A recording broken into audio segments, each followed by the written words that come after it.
Thank you for joining us in worship today. The service you are watching was recorded on July 23, 2017. We will return to live broadcast on August 6, 2017. Good morning. Welcome to worship at First Presbyterian Church of Columbus, Georgia. We're glad that you're here to join us as we worship God by offering our prayers and singing songs and listening to Scripture. Please come in with us that we may worship God together.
Good morning. Let us come to worship as we remember the words from the Psalms. Our help is in the name of the Lord, who made the heavens and earth. Let us worship together.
For God so loved the world that God gave the only Son, that whoever believes in him should not perish, but have eternal life. For God sent the Son into the world not to condemn the world, but that the world might be saved through him. Why do we pray together? We are a community.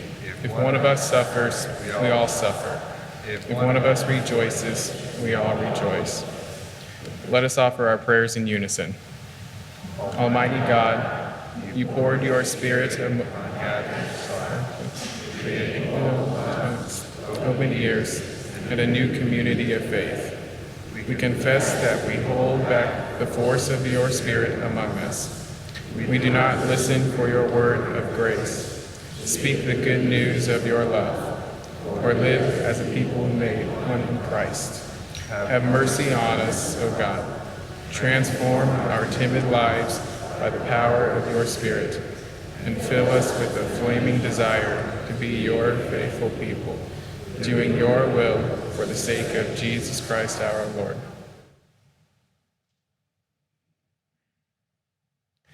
The good news is that Christ calls us to new life and enables us to begin again and again and again. Friends, believe the good news of the gospel.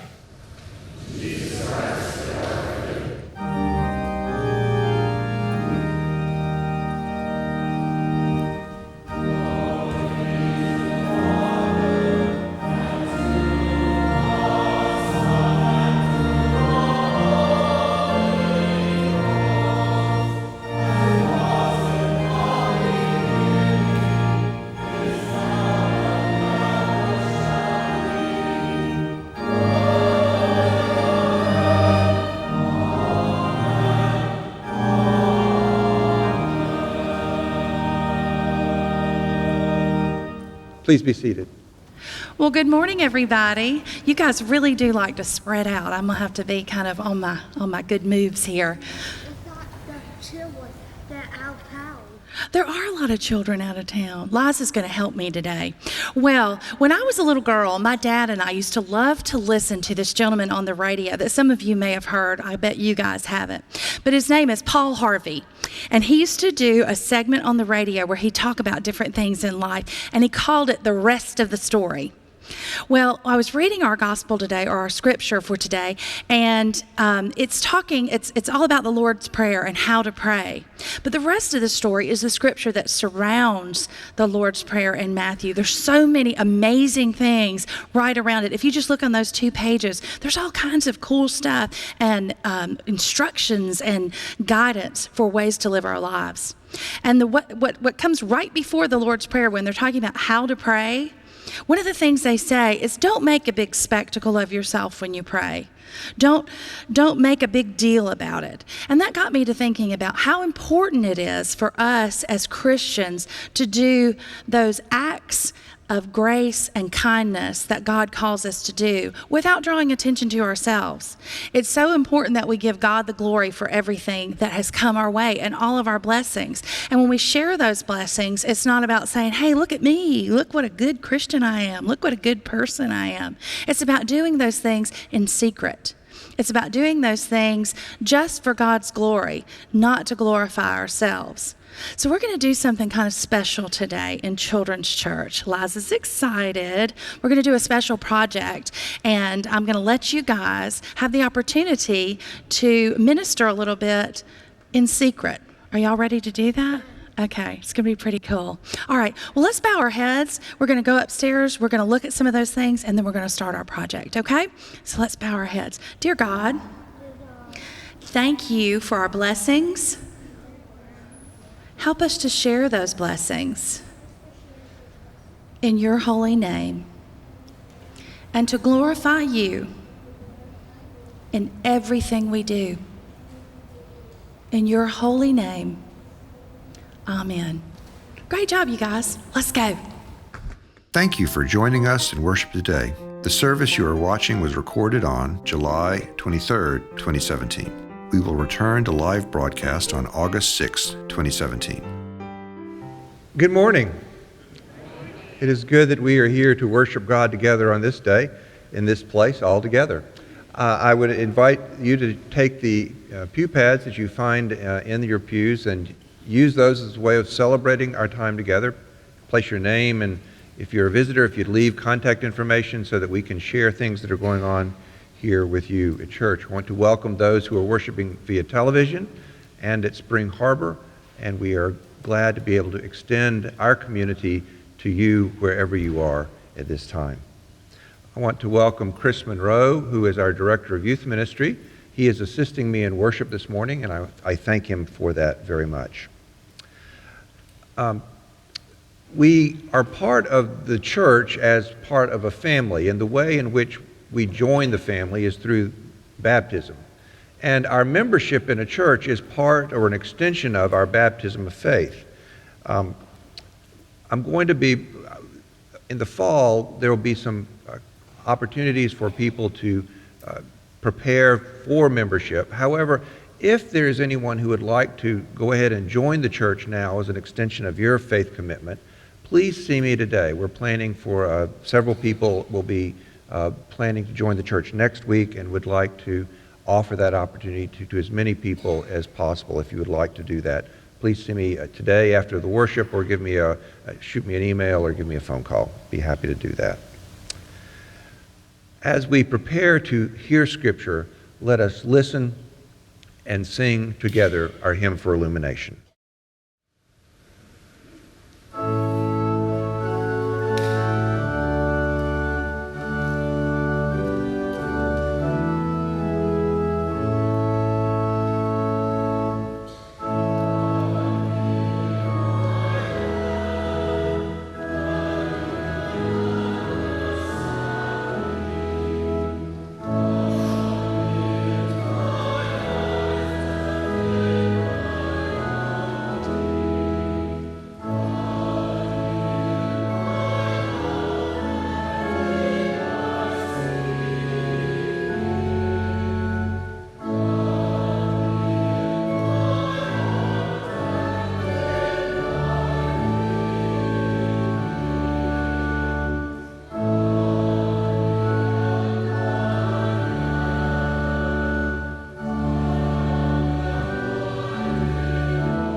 The first lesson this morning comes from the Old Testament book of 1 Chronicles in the 29th chapter.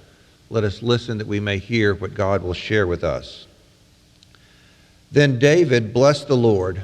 In the presence of all of the assembly, David said, "Blessed are you, O Lord, the God of our ancestor Israel, forever and ever. Yours, O Lord, are the greatness, the power, the glory, the victory, and the majesty, for all that is in the heavens and on earth is yours. Yours is the kingdom, O Lord, and you are exalted as head above all. Riches and honor come from you, and you rule over all. In all your hand are power and might, and it is your hand to make great and give strength to all. And now, O God, we give thanks to you and praise your glorious name. But who am I, and what is my people, that we should be able to make this free will offering?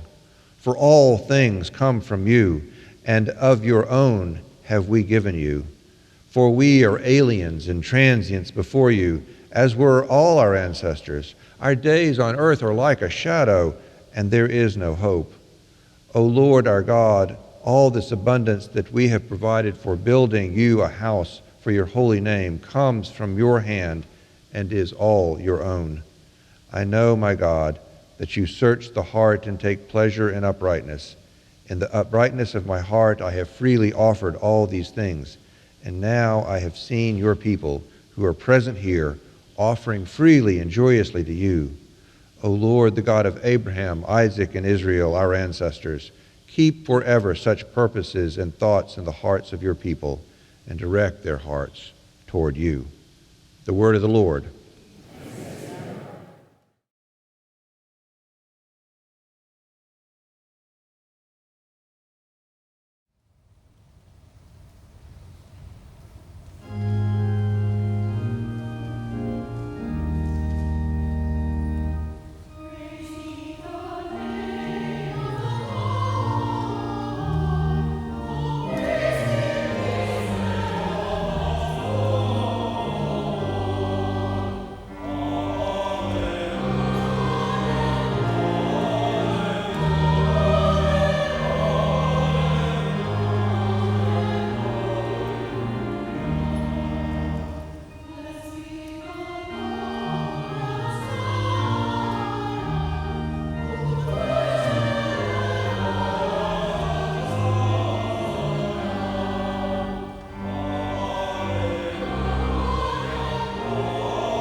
The New Testament reading comes from the book of Matthew in the 6th chapter. Chapters 5, 6, and 7 of Matthew's Gospel are known as the Sermon on the Mount. And it is a collected set of teachings that Jesus provided for his disciples and for the crowds that followed him. There is a location in modern-day Israel that is the traditional site for the Sermon on the Mount, and it's next to the Sea of Galilee. It is like a sloping side of a hillside that runs down to the water. And if you could imagine yourself, transport yourself back to that place, and when you hear any words of the Sermon on the Mount, think of Jesus speaking to that crowd and also to you today. So let us listen that we may hear what God will share with us in Scripture. Whenever you pray, do not be like the hypocrites, for they love to stand and pray in the synagogues and at the street corners, so that they may be seen by others. Truly, I tell you, they have received their reward. But whenever you pray, go into your room and shut the door and pray to your Father who is in secret, and your Father who sees in secret will reward you. When you are praying, do not heap up empty phrases as the Gentiles do, for they think that they will be heard because of their many words. Do not be like them, for your Father knows what you need before you ask.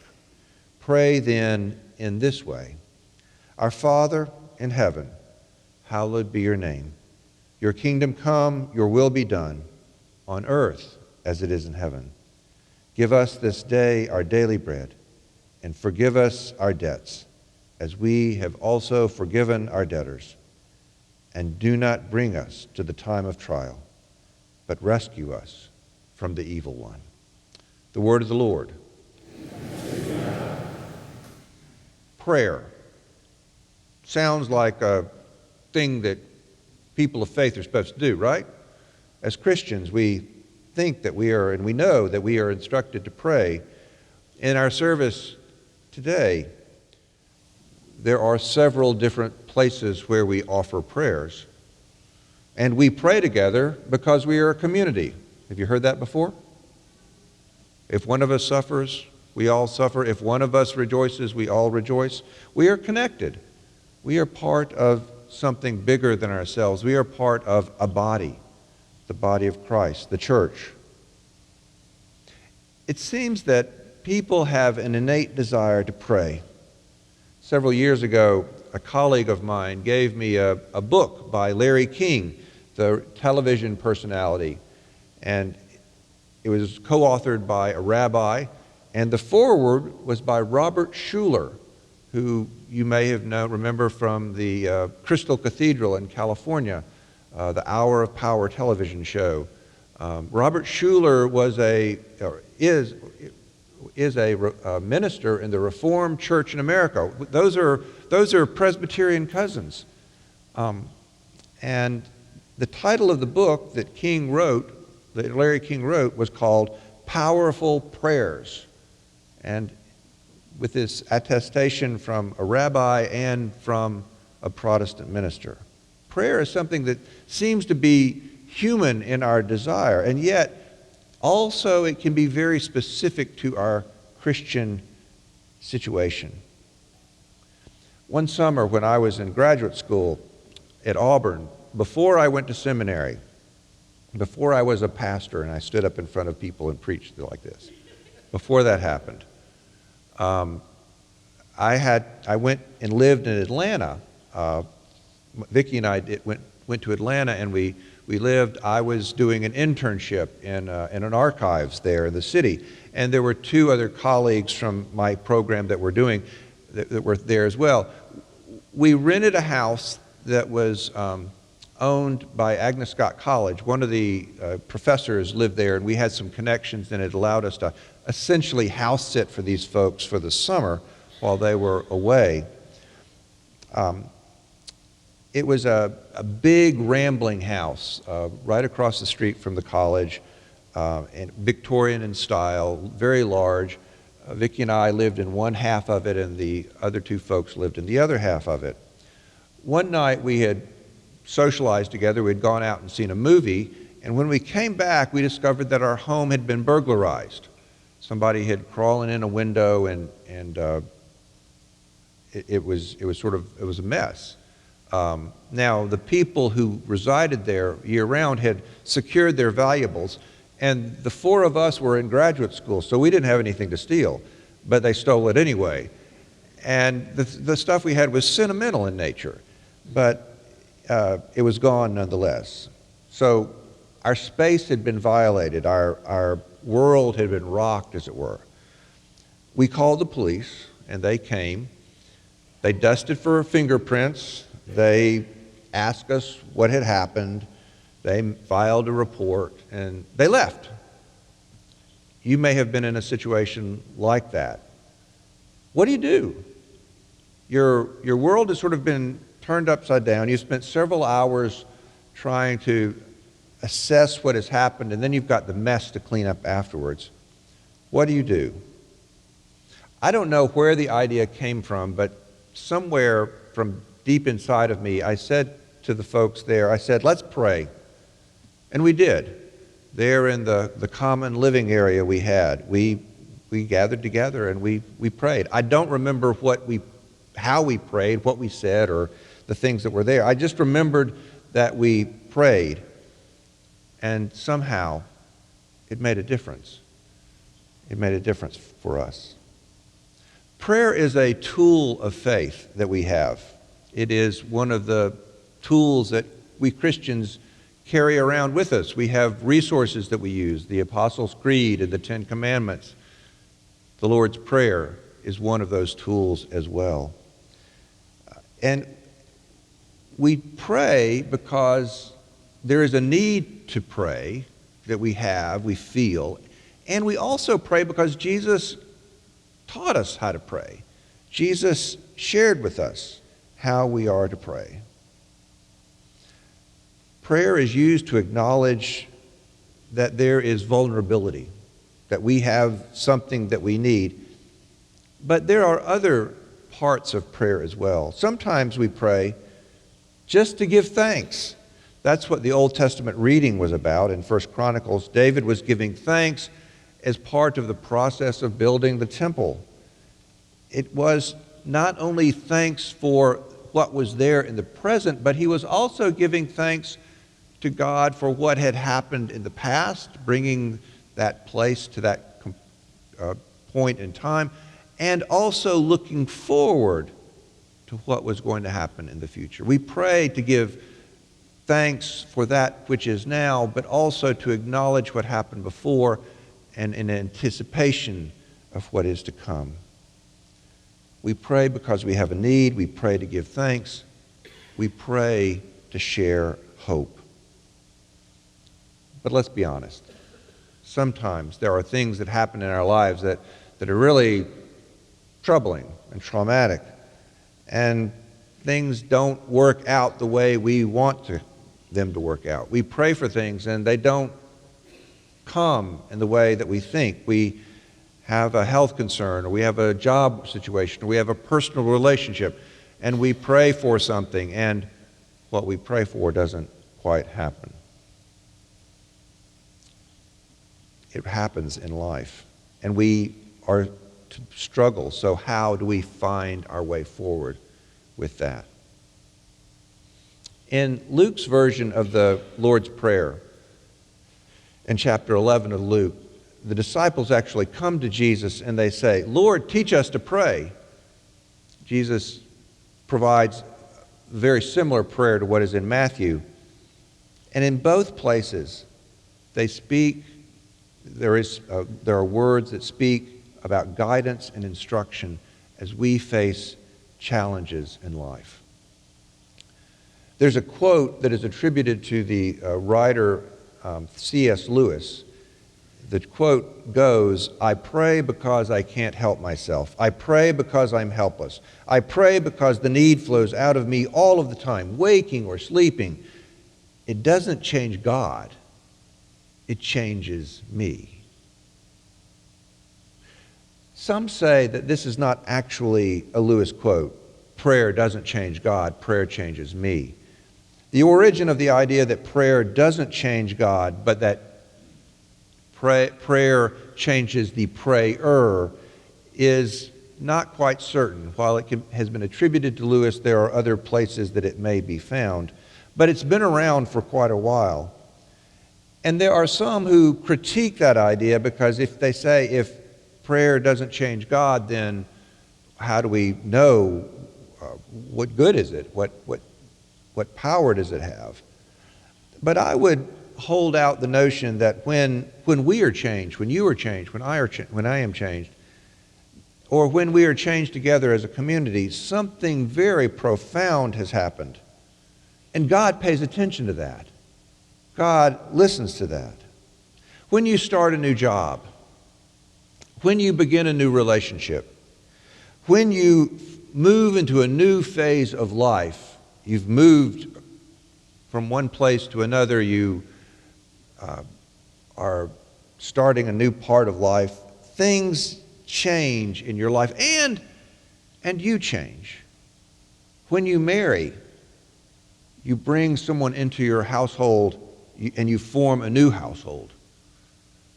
When a child is born, a new force of life happens. When someone leaves your community, there is a way of which that needs to be addressed. There are voids that happen, and there are spaces to be filled.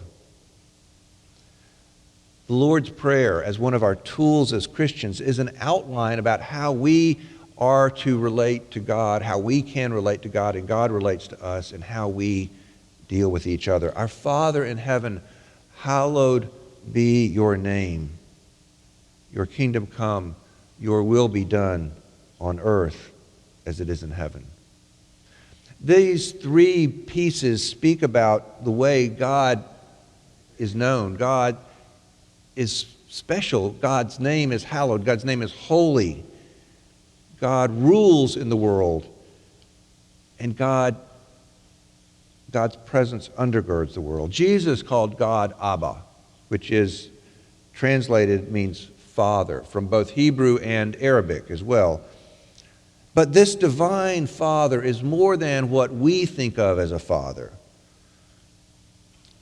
In Genesis 1, God is, in the creation story, God created man, male and female. God created us. God is not male, God is not female, yet in our world we have that binary understanding of gender, and it draws our attention to that. The challenge is, how do we live together so that we don't subject each other? Jesus calling God a father, Jesus calling God the Father, goes way beyond anything that we can imagine in our human relationships, and yet we only have human relationships to think about. God is not like the father who loses his temper or bumbles around and is inept or commits abuse. Nor is God simply like the very best human father on steroids. God's fatherhood is something much more, something more beautiful and profound that we can only get a glimpse of in our human relationships, for it is a divine relationship. God's presence is life-giving and good. God's will is there for us to follow, and we pray that God's will be done. God's rule will fill the earth. George Buttrick has written that when we pray for God's will to happen, there are three things that happen. Thy will be done to me. There's a note of resignation in that. There's a note of acceptance that, okay, let it happen.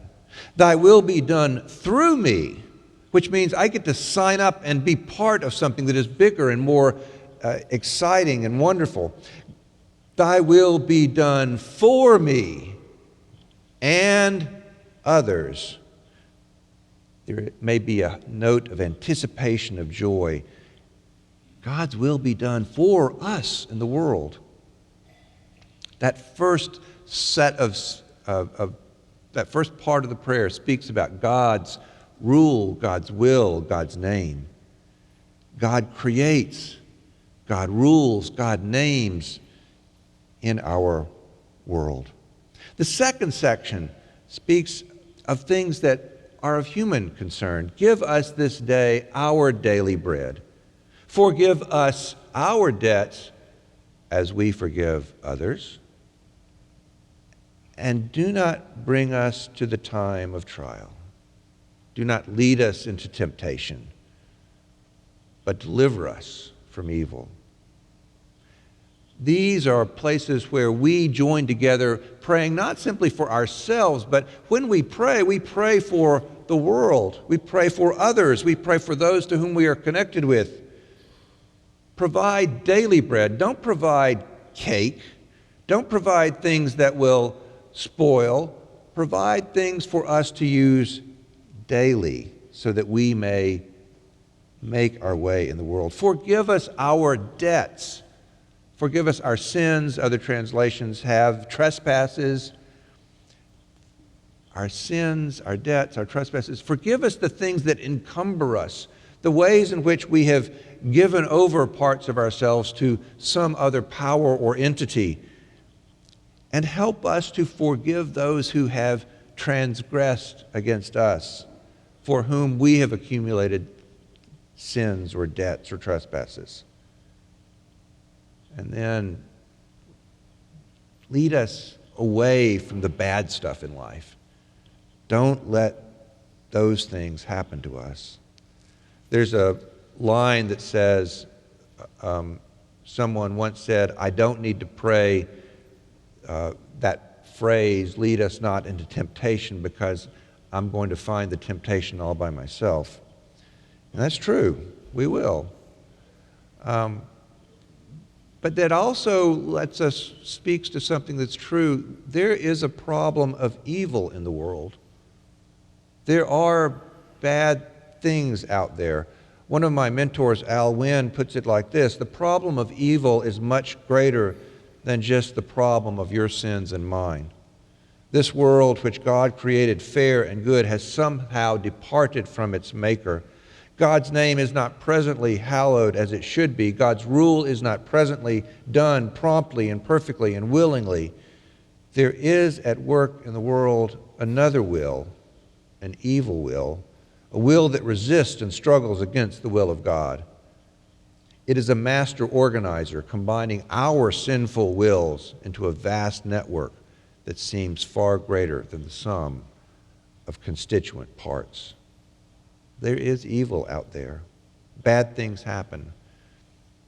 Yet, there is a power that is outside of ourselves that we rely on to change the world and to change ourselves. Do you remember the story of Shadrach, Meshach, and Abednego in the book of Daniel? They were young Jewish men who had been taken into captivity into Babylon. The Babylon king, Nebuchadnezzar, had issued an edict. He had put up golden images, and he said everybody had to worship the golden images. And these three young men said, we're not doing it.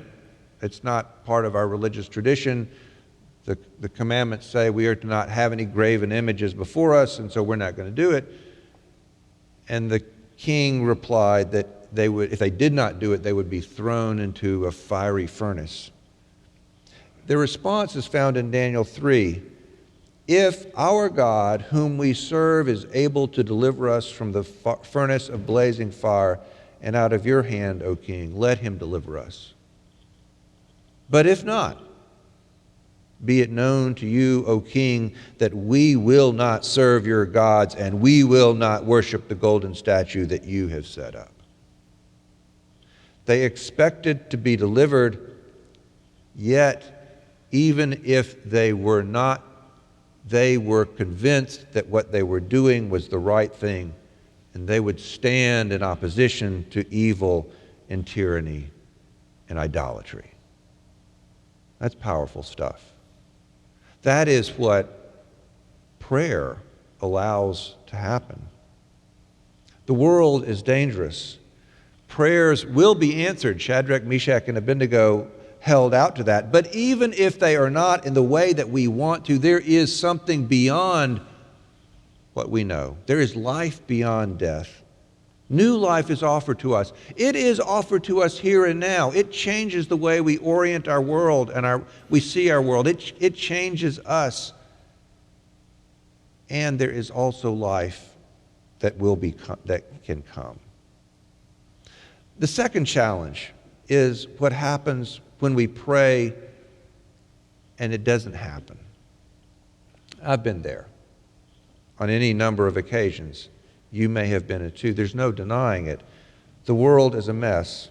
There are people who are seeking destruction on those who are not like them. We have political leaders who seek their own aggrandizement, their own benefit, and not to serve the needs of those for whom they are responsible. We face accidents in the street where folks' lives are altered by the fault of someone else or maybe by their own inattention to detail. We want things to be different, but somehow, when the end of the movie comes, we simply walk out on the street. What can we say in the face of evil? What can we say in the face of difficult situations? We say at the end of the prayer, "For thine is the kingdom and the glory and the power forever. Amen." That's what we say. We add a doxology at the end of the prayer. Faith is not always simply a conclusion, therefore we follow all of these edicts, we check all these boxes, therefore this will happen. Faith is like saying, nevertheless, God rules and God reigns. God creates, God rules, and God reigns. God provides, God forgives, God leads.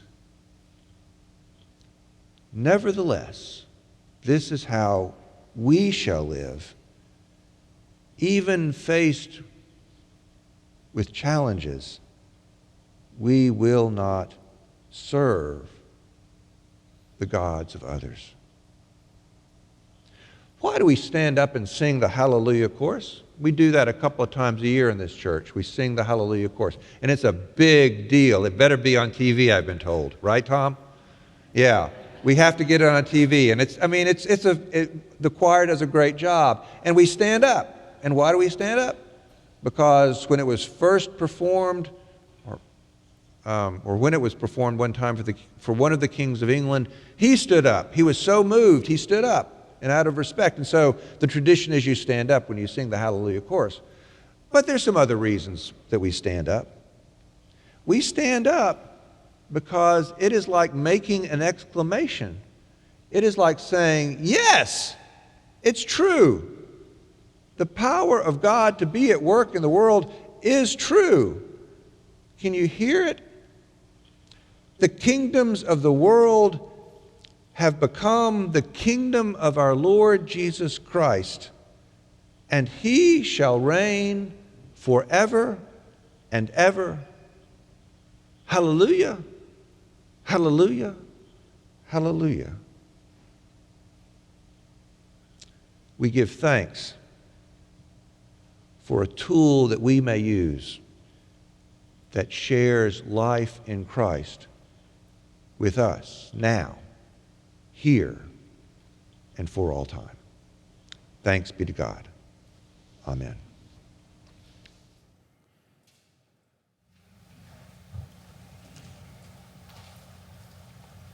Having heard the word properly read and proclaimed, let us affirm our faith as we recite the Apostles' Creed.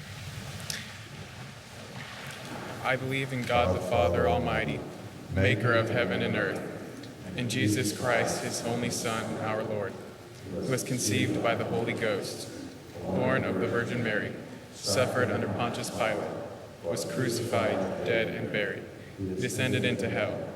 The third day he rose again from the dead. He ascended into heaven, and sitteth at the right hand of God the Father Almighty. From thence he shall come to judge the quick and the dead. I believe in the Holy Ghost, the Holy Catholic Church, the communion of saints, the forgiveness of sins, the resurrection of the body, and the life everlasting. Amen.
Please be seated.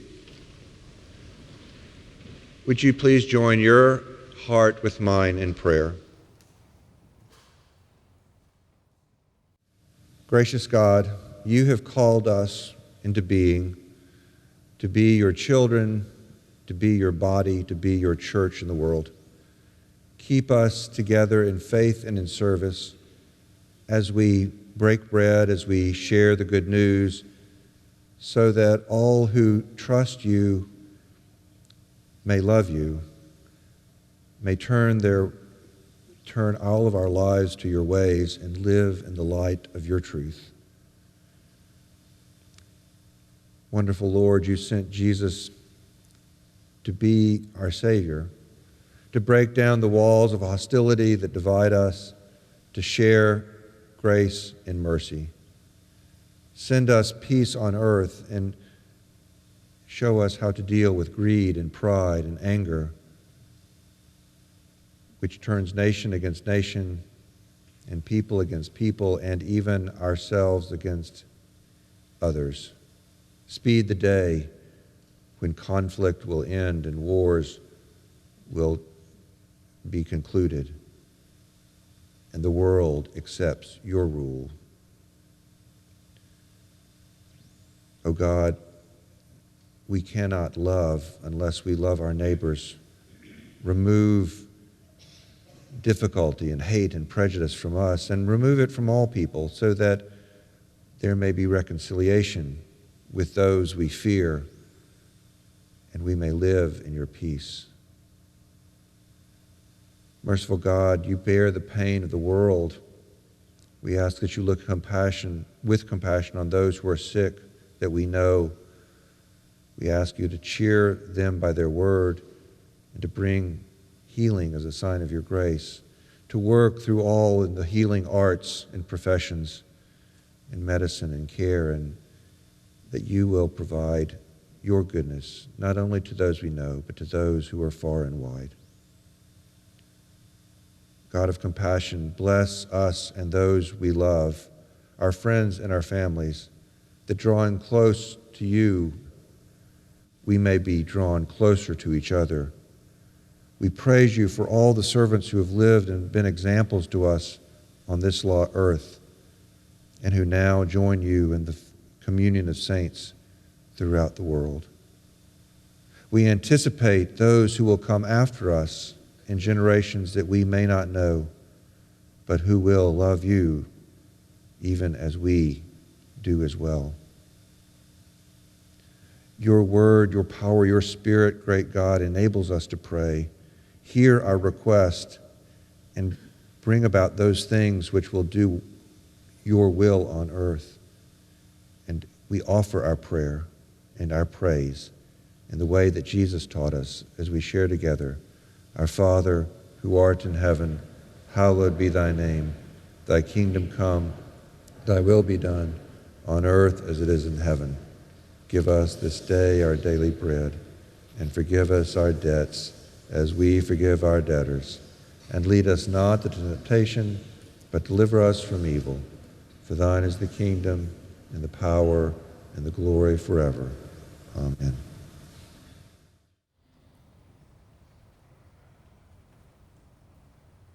Jesus shared with us these words, "Freely you have received, freely give." Let us share with the grace of our generosity, our gifts, offerings, and tithes.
Lord, you have given us much.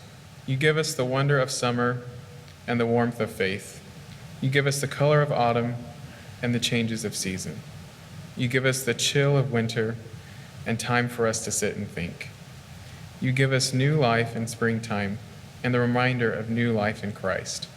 Lord God, thank you for the gifts you have given us and receive the tokens of our substance and work. Transform them and the hands that offer them to be a blessing in this world. In Jesus' name, amen.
O thou whom we come to God, the life, the truth, the way, the path of prayer thyself hast trod. Lord, teach us how to pray. May the grace of our Lord Jesus Christ, the love of God, and the fellowship of the Holy Spirit surround you and be with you. May it accompany you with every breath you take, with every step you make, and every decision that is yours. We pray in Christ, we ask in Christ's name, and we go forward in the confidence of God. Amen.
Thank you for joining us in worship today.